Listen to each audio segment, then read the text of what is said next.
Welcome back to our channel. Have you ever wondered about the hidden stories behind some of the most influential figures in the Bible? Today, we're diving into the captivating legacy of Ishmael, the son of Abraham, the father of 12 powerful tribes, and the ancestor of a vast and diverse people. But who were these tribes? Where are their descendants today? And what is the spiritual significance of Ishmael's story in our lives? In this video, we'll uncover the answers to these questions, exploring ancient prophecies, historical evidence, and the profound impact that Ishmael's descendants have had on the world. From the bustling trade routes of the Arabian Peninsula to the deep spiritual lessons that resonate even now, this journey through time is one you won't want to miss. So, stick around until the end as we reveal the fascinating connections between the past and present. If you enjoy discovering hidden biblical truths and deepening your understanding of God's Word, make sure to give this video a thumbs up, subscribe to our channel, and hit the notification bell so you never miss an update. And don't forget to share your thoughts in the comments below. We'd love to hear from you. Share this video with your friends and family to spread the knowledge and support us as we continue bringing you content that enlightens and inspires. Let's get started on this incredible journey into the legacy of Ishmael. Let's start at the beginning of Ishmael's birth and God's promise. Ishmael was the firstborn son of Abraham, born to Hagar, Sarah's Egyptian maidservant. His birth is recorded in Genesis chapter 16, verse 15. So, Hagar bore Abram a son, and Abram named his son, whom Hagar bore, Ishmael. To fully grasp the significance of Ishmael's birth, we must look at the context surrounding it. Abraham and Sarah were given a divine promise by God that they would have a son, through whom God's covenant would be established. However, as years passed and Sarah remained barren, she grew desperate. In Genesis chapter 16, verses 1 to 2, Sarah proposed a solution to Abraham. Now Sarai, Abram's wife, had borne him no children, and she had an Egyptian maidservant whose name was Hagar. So Sarai said to Abram, "See now, the Lord has restrained me from bearing children. Please, go in to my maid. Perhaps I shall obtain children by her." And Abram heeded the voice of Sarai. This decision led to the birth of Ishmael, but it also created tension within the household. As soon as Hagar became pregnant, the relationship between her and Sarah became strained, and Hagar fled into the wilderness. It's here, in the wilderness, that we encounter a profound moment of divine intervention. The angel of the Lord found Hagar by a spring of water in the desert and spoke to her, making a promise that would shape Ishmael's future. And the angel of the Lord said to her, "Behold, you are with child, and you shall bear a son. You shall call his name Ishmael, because the Lord has heard your affliction. He shall be a wild man. His hand shall be against every man, and every man's hand against him. And he shall dwell in the presence of all his brethren." Genesis chapter 16, verses 11 to 12. The name Ishmael itself is significant. It means God hears. This reflects God's attentiveness to Hagar's suffering and his willingness to intervene on behalf of her and her unborn child. In this prophecy, we see the complexities of Ishmael's future. On one hand, he is blessed and assured of survival and prominence. On the other hand, his life would be marked by conflict, a wild man whose descendants would live in constant tension with others. This duality sets the stage for the dynamic role Ishmael and his descendants would play in history. Another significant moment occurs later in Genesis 17, when God reiterates his covenant with Abraham and introduces the promise of Isaac, Abraham's son through Sarah. However, God does not forget Ishmael. In Genesis chapter 17, verse 20, God assures Abraham, "And as for Ishmael, I have heard you. Behold, I have blessed him and will make him fruitful and will multiply him exceedingly. He shall beget 12 princes, and I will make him a great nation." This verse further cements the importance of Ishmael in God's plan. Although he was not the child of promise in the same way Isaac was, Ishmael was not overlooked. God's blessing on Ishmael was real and substantial, promising not only survival but greatness and prosperity. Finally, we see God's continued care for Ishmael in Genesis 21. After Isaac is born, the tensions between Sarah and Hagar intensify, leading to Hagar and Ishmael being sent away into the desert. It is here, in a moment of despair, that God again intervenes. Hagar, fearing for her son's life, weeps, but God hears their cries. Then God opened her eyes, and she saw a well of water. And she went and filled the skin with water, and gave the lad a drink.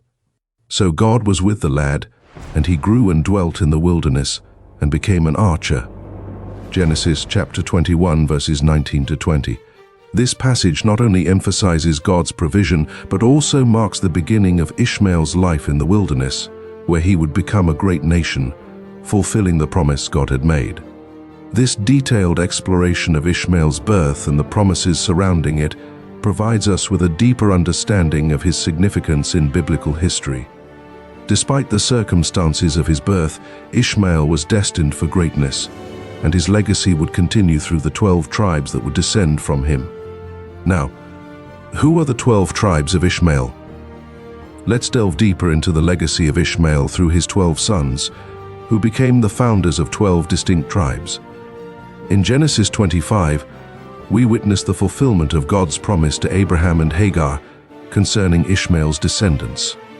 These are the names of the sons of Ishmael, by their names, according to their generations: the firstborn of Ishmael, Nebajoth, then Kedar, Adbeel, Mibsam, Mishma, Duma, Massa, Hadar, Tema, Jetur, Naphish, and Kedema. These were the sons of Ishmael, and these were their names, by their towns and their settlements, 12 princes according to their nations.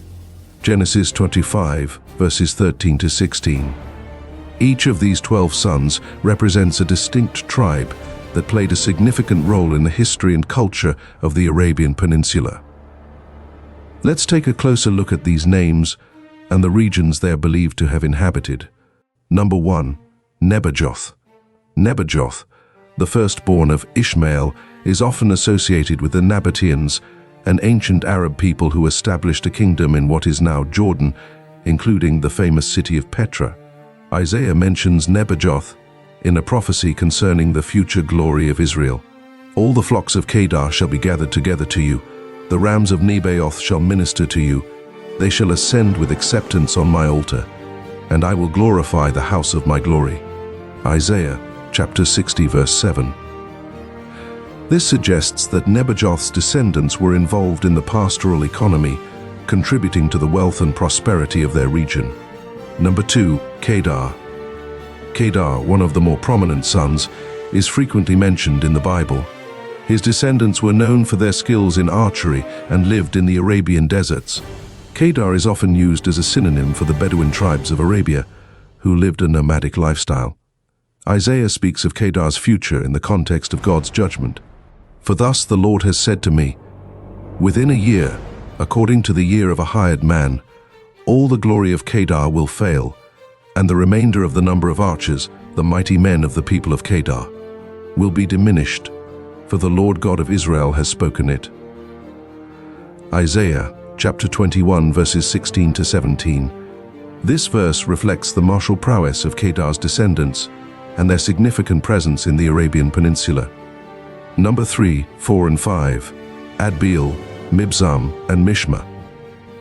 These 3 tribes, though less frequently mentioned in historical records, were likely involved in trade and commerce. Their names suggest a continuation of Ishmael's legacy in areas near the northern Arabian Peninsula, contributing to the region's economic vitality.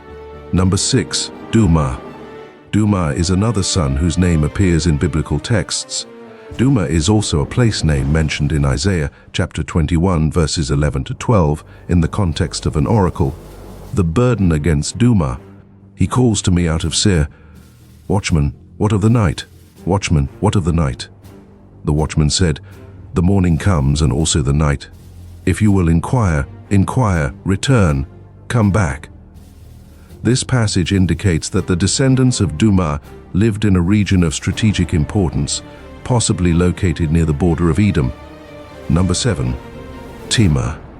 The descendants of Tema are mentioned in the Bible as well, particularly in the context of trade routes. Tema, a region in the Arabian Peninsula, became an important oasis and trading hub. The inhabitants of the land of Tamar brought water to him who was thirsty. They prevented with their bread him that fled. Isaiah chapter 21 verse 14. This highlights Tamar's role in providing sustenance to travelers and merchants passing through the harsh desert. Number 8, 9 and 10. Jetur, Naphish, and Kedema. These three tribes are mentioned together in 1 Chronicles chapter 5 verses 18 to 19, where they are described as being involved in a conflict with the tribes of Reuben, Gad, and the half-tribe of Manasseh. The sons of Reuben, the Gadites, and half the tribe of Manasseh had 44,760 valiant men able to bear shield and sword, to shoot with the bow, and skillful in war, who went to war. They made war with the Hagrites, Jetur, Naphish, and Odab.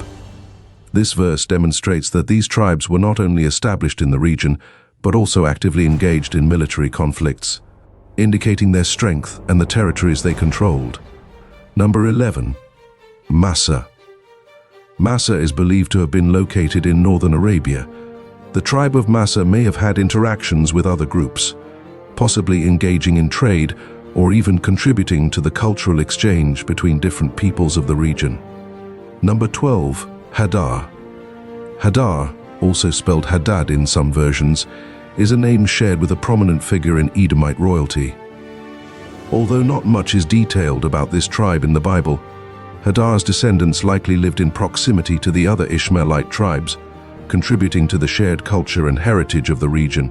Now, let's discuss about the question, who are the descendants of Ishmael today?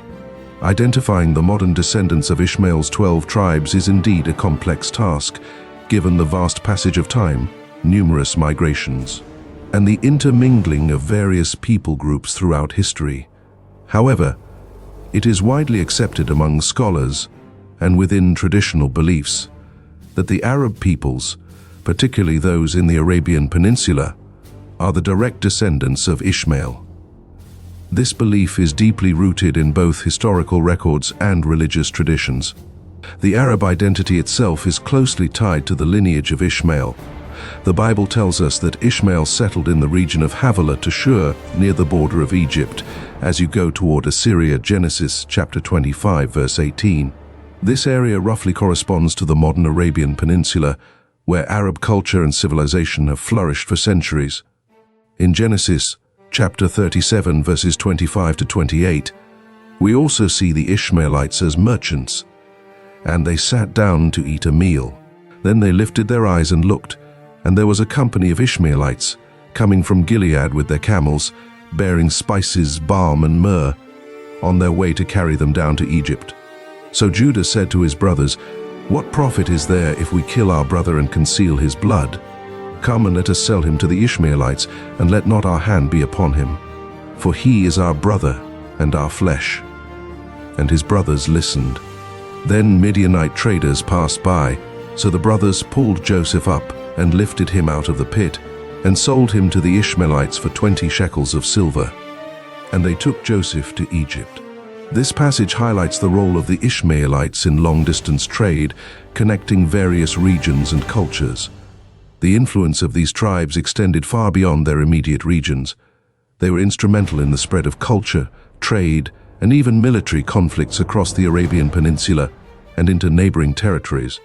Over time, their descendants contributed to the development of early Arab nations, influencing the region's language, customs, and trade networks. Many Arab genealogies trace their roots back to Ishmael, and this connection has been a point of pride and identity within the Arab world. The phrase "sons of Ishmael" has historically been used to refer to Arabs, particularly those of the desert regions. The continuity of this identity is a testament to the enduring legacy of Ishmael's descendants. Among the groups often associated with Ishmael's descendants are the Bedouin tribes. These nomadic peoples have traditionally roamed the deserts of Saudi Arabia, Jordan, Syria, and other parts of the Middle East.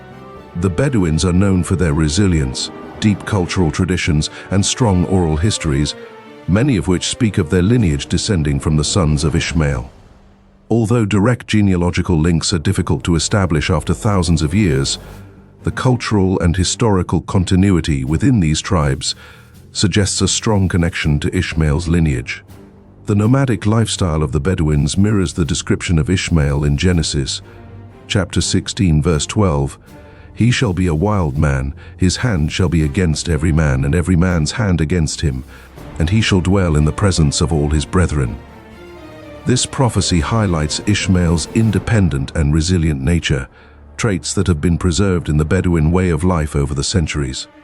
Beyond the Bedouin tribes, the broader Arab world, which spans from the Arabian Peninsula to North Africa, is also believed to be largely descended from Ishmael. The spread of Arab culture and language, particularly following the rise of Islam, has integrated many peoples into this shared identity. However, the core of Arab identity, especially among those who trace their roots to the Arabian Peninsula, remains closely linked to Ishmael. Interestingly, the Bible itself acknowledges the extensive influence and spread of Ishmael's descendants.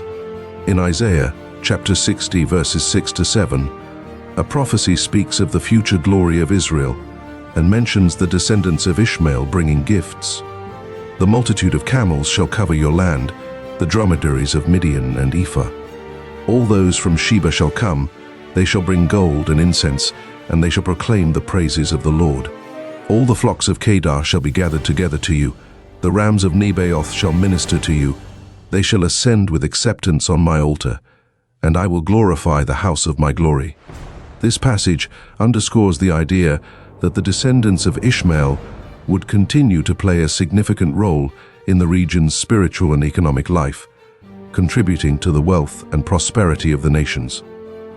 Despite these connections, tracing the exact lineage of modern-day peoples back to the 12 tribes of Ishmael is challenging. The passage of millennia, migrations, intermarriages, and the blending of cultures make it difficult to draw clear genealogical lines. Additionally, historical records from the time of Ishmael's descendants are sparse, adding to the complexity. However, the cultural and religious traditions that have been passed down through generations provide a strong indication that many in the Arab world today see themselves as the heirs of Ishmael's legacy. The enduring respect for Ishmael's name, his role as a patriarch in Islamic tradition, and the continuous reference to his descendants in historical records all support this belief. Now, let's continue to explore the legacy of Ishmael's descendants. The legacy of Ishmael's descendants is far-reaching, particularly in shaping the culture, commerce, and even the geopolitical landscape of the Arabian Peninsula and surrounding regions. The 12 tribes that emerged from Ishmael became significant players in the ancient world, influencing the development of early Arab nations and the broader cultural fabric of the Middle East. The Arabian Peninsula, where these tribes predominantly settled, became a vital hub for trade, connecting the East and West. The descendants of Ishmael played a crucial role in this, particularly in the trade of spices, incense, and other valuable goods. As mentioned earlier, the Ishmaelites are portrayed in Genesis, chapter 37, verses 25 to 28, as merchants engaged in the long-distance trade, transporting goods such as spices, balm, and myrrh from Gilead to Egypt. This passage not only highlights their role in commerce, but also their integration into the larger economic networks of the ancient Near East. Furthermore, these tribes contributed to the cultural exchange across regions. The Arabian Peninsula's strategic location meant that Ishmael's descendants were in contact with various civilizations, from the Egyptians to the Mesopotamians and beyond. The interaction between these different cultures facilitated the exchange of ideas, technologies, and traditions, which helped to shape the cultural landscape of the region. Ishmael's descendants were not only merchants and traders, but also warriors. The tribe of Kedar, in particular, is frequently mentioned in the Bible as a powerful and influential group. In Isaiah, chapter 21, verses 16 to 17, we see a prophecy concerning Kedar. For thus the Lord has said to me, within a year, according to the year of a hired man, all the glory of Kedar will fail, and the remainder of the number of archers, the mighty men of the people of Kedar. will be diminished. For the Lord God of Israel has spoken it. This passage indicates that Kedar was not only wealthy, but also militarily powerful, known for their skilled archers. The tribe's influence extended beyond their immediate territory, affecting the balance of power in the region. Their eventual decline, as prophesied by Isaiah, reflects the shifting dynamics of power in the ancient world, where even the mightiest could fall.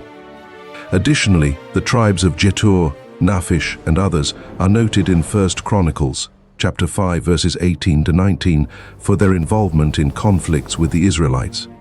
The sons of Reuben, the Gadites, and half the tribe of Manasseh had 44,760 valiant men, men able to bear shield and sword, to shoot with the bow, and skillful in war, who went to war. They made war with the Hagrites, Jetur, Naphish, and Nodab. These conflicts illustrate the martial capabilities of Ishmael's descendants and their significant role in the military history of the region. The tribes were formidable opponents, capable of engaging in large-scale warfare and impacting the course of history. The legacy of Ishmael's descendants is also evident in the religious and spiritual heritage of the region. In Islamic tradition, Ishmael is considered a patriarch and a prophet, revered as the ancestor of the Arab people. According to Islamic teachings, Ishmael and his father Abraham are believed to have built the Kaaba in Mecca, establishing it as a central place of worship. This connection underscores the deep spiritual significance of Ishmael's lineage in the Islamic faith, influencing the religious landscape of the Arabian Peninsula and beyond. The Bible also reflects on the spiritual implications of Ishmael's legacy. In Galatians, chapter 4, verses 22 to 31, the Apostle Paul uses the story of Ishmael and Isaac to illustrate the difference between the Old Covenant, represented by Ishmael, and the New Covenant, represented by Isaac. This allegory emphasizes the broader spiritual significance of Ishmael's descendants in the context of God's redemptive plan for humanity. As time progressed, the descendants of Ishmael became integral to the formation of early Arab nations. The tribes spread across the Arabian Peninsula, influencing the development of language, culture, and social structures. The genealogies and histories of many Arab tribes trace their origins back to Ishmael, cementing his place as a foundational figure in the history of the region. The interaction between Ishmael's descendants and other civilizations also played a role in shaping the early Arab identity. Through trade, conflict, and cultural exchange, the tribes contributed to the development of what would become the Arab world, a region known for its rich cultural heritage, strategic importance, and enduring influence. The legacy of Ishmael's descendants is multifaceted, encompassing cultural, commercial, military, and spiritual dimensions. Their influence on the Arabian Peninsula and the broader region is undeniable, shaping the course of history in ways that continue to resonate today. The tribes of Ishmael not only fulfilled the promise made to Hagar, but also played a crucial role in the development of the early Arab nations, leaving a legacy that has endured for millennia. The legacy of Ishmael's descendants is alive and well in the modern Middle Eastern and North African regions. Whether through direct lineage, cultural heritage, or religious tradition, the impact of Ishmael's 12 tribes continues to resonate today. The Arab world, with its rich history and diverse peoples, stands as a testament to the enduring influence of Ishmael and the fulfillment of God's promises to him. In conclusion, the 12 tribes of Ishmael played a significant role in biblical history and continue to influence the world today. Their legacy is woven into the fabric of the Middle East and beyond, reminding us of the enduring impact of God's promises. If you found this exploration of Ishmael's descendants insightful, please like this video, share it with others who might be interested, and subscribe to our channel for more biblical content. Let's continue to learn, grow, and seek the truth together. Thank you for watching, and may God bless you.